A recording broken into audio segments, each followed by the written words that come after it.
So we want to plate the bottom. I got a little bit of starved horse going between the frames.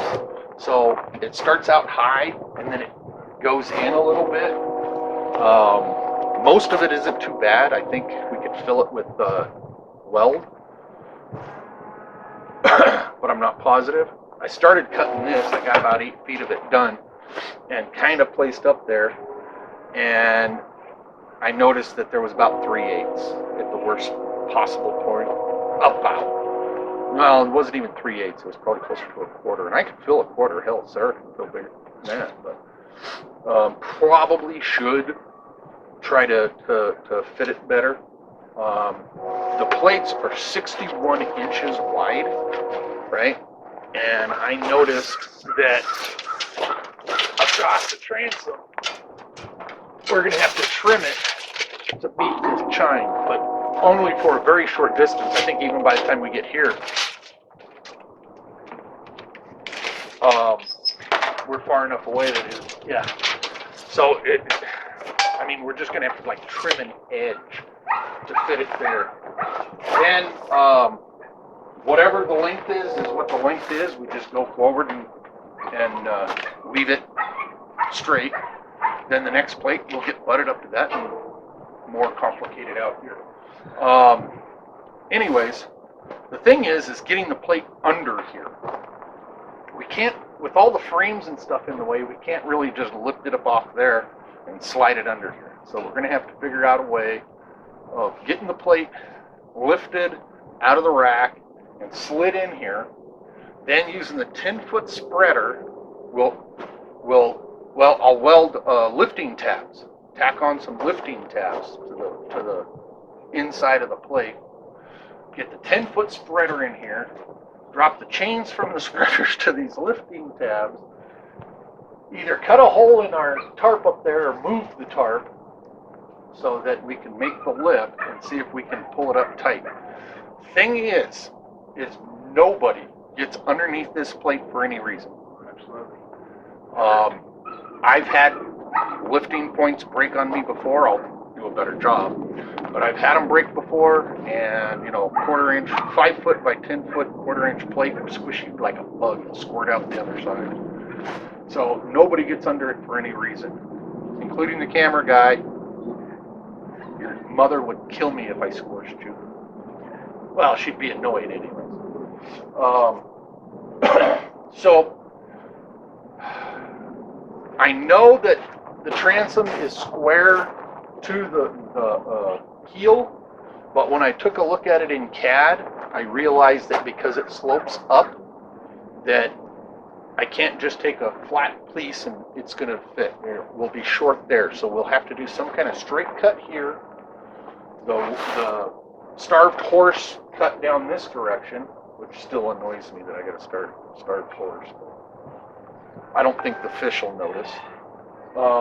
And then try to get it pulled up tight and see if we can tack it in. Oh, one other thing we better do before we tack the plate in, because the plate only tacks to the stringers, not to the frames.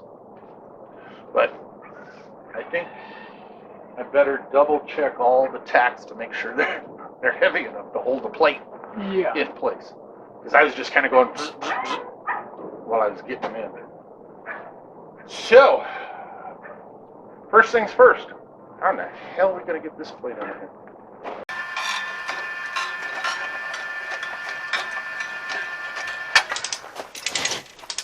Once we got the plate out, Paul started by using the come-alongs to crank it up underneath the boat.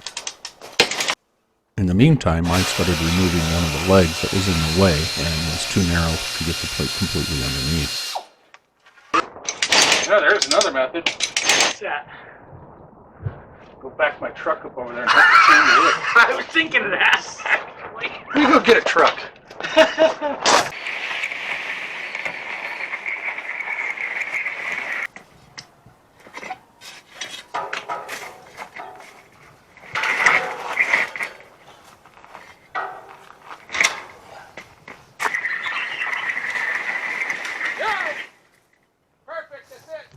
Unfortunately, we had lost the high-def video of this portion and had to use the sight cams to show it. I welded on some tabs to lift the plate and started our first lift.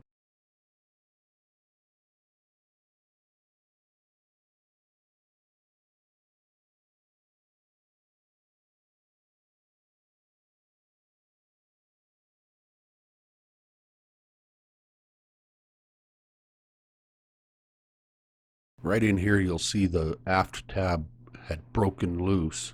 Plate is 510 pounds, so it was a bit too much for the tab. And so when we started lowering it, it dropped.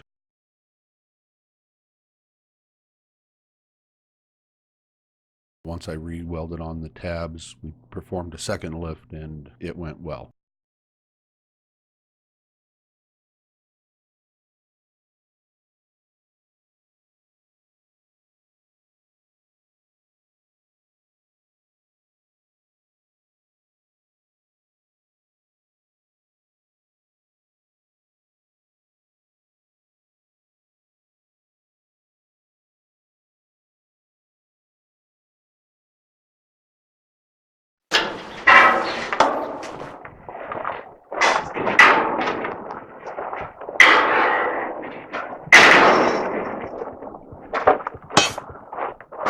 All right, so see what I mean? Got a whole finger width there. And then this side, it's going to have to be sucked up the hard way, and a huge gap all the way down the length. So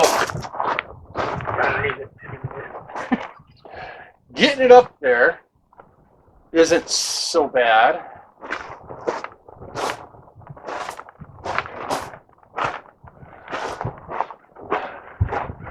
Getting it tight up against keeping it down is an issue, it seems.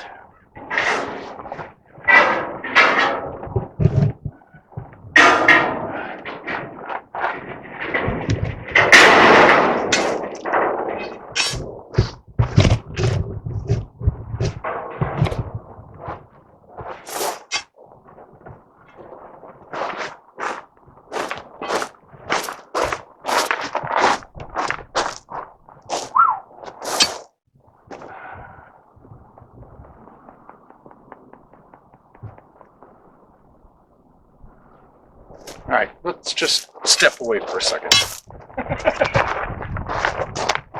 Well, I don't want to do something stupid yet. That's saving it for later. Yeah, I want to think it through and then do something stupid. There's another way. And that is? We take some angle iron and we tack it to the keel, 1 3/4 inches off the bottom of the frame. Okay? Okay. And we do one here and at each frame. Then we take all these 2x6s, right? And we set it up onto the that angle iron, right? And it's 1 3/4 inches because the 2x6s are 1.5 inches. This is a quarter, right? Then we connect to the outer edge of the 2x6. Huh? Get your arm up. Okay. We connect to the outer end of the 2x6 at each frame Yeah. and bring it up. So that would require one here, 1, 2, 3, 4 2x6s and 4 methods of lifting said 2x6s, which we can connect to the race shear and ratchet it in. Being we're only lifting, half the weight of the plate over 4 of them, we might be able to pull it up tight. Because then you're pulling it up tight at each of the frames. You know what I mean? Yeah. And then we can go in. Oh, and plus, because they're sitting on wood, I think we'd be able to shift it back and forth in this way and that way better. Also, being on 2x6s, I think once we got it lifted up high enough, it would slide, it would want to slide and touch the keel. Pretty heavy. I don't know how much it's gonna want to fly. Friction coating. Well, no, I get friction coefficients. But... Well, this ain't. No. So we can try it. Well, Drop around. no, I'm going to keep thinking. Okay. Want a burrito while you keep thinking? Really, this is literally A test run. a learning test run. How's this going to shake out? Question. Why did we decide to start here? Is there a specific reason for starting at this spot? Yes. I want to start from one end to the other, tight against the keel. The other side, I don't have all the stringers up. I left one stringer down so I could ladder. Gotcha. And so that puts us on this side. Then whether we start in the bow or the stern, this has a lot less curve to it. So A little bit easier for starting with. yeah, for the first For one, the learning curve. yeah, for the first one, let's not try wicked curves like the 4-foot. Yeah. Of course, I mean. Starved horse. Okay, you know how when you look at a starved horse, you can see its ribs, right? So the ribs stick out and then it goes in and then the ribs stick out. That's what's happening with my dead wood. Is everywhere a frame is, it's further out and then So it'll go like this. so it curves in towards the center of the boat, in the middle of the two frames, and then it sticks out in the frame. So it's just called a starved horse. Oh, we're getting pretty close there. Here, I think we got it. Woo! I think we got her, buddy. Woo! Well, now we're.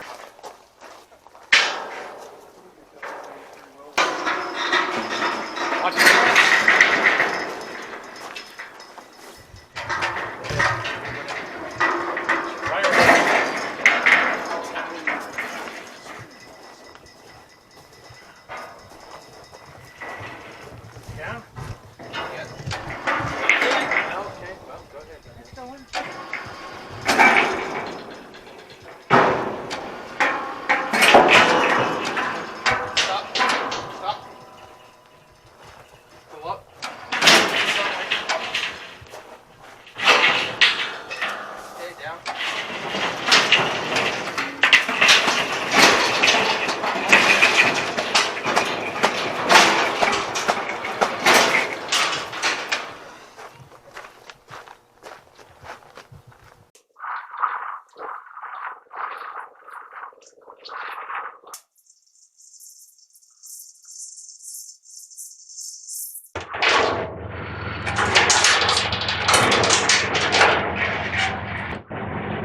Body parts.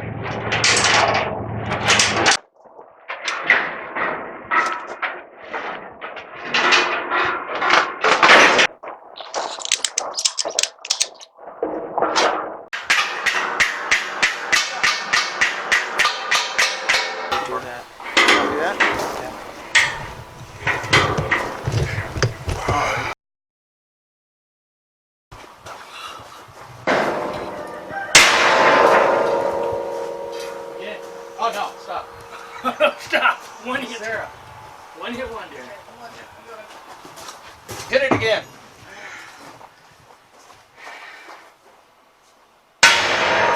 Again. That's good.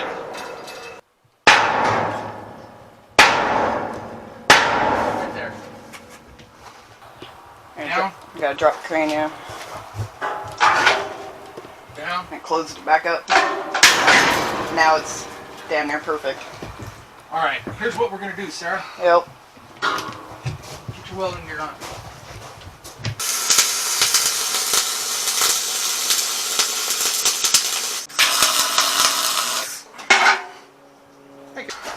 So, are you just trying to get like it all welded on now? And it's gotta lift it up a little bit because it's not lined up with the wheel. And if it's, I can't weld it like that. So he's gotta get it lifted up and then I'll weld it.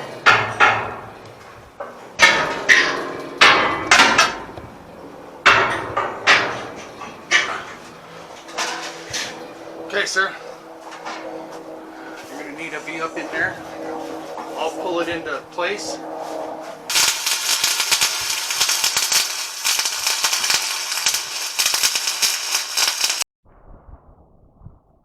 So there it is. The first hole plate is on.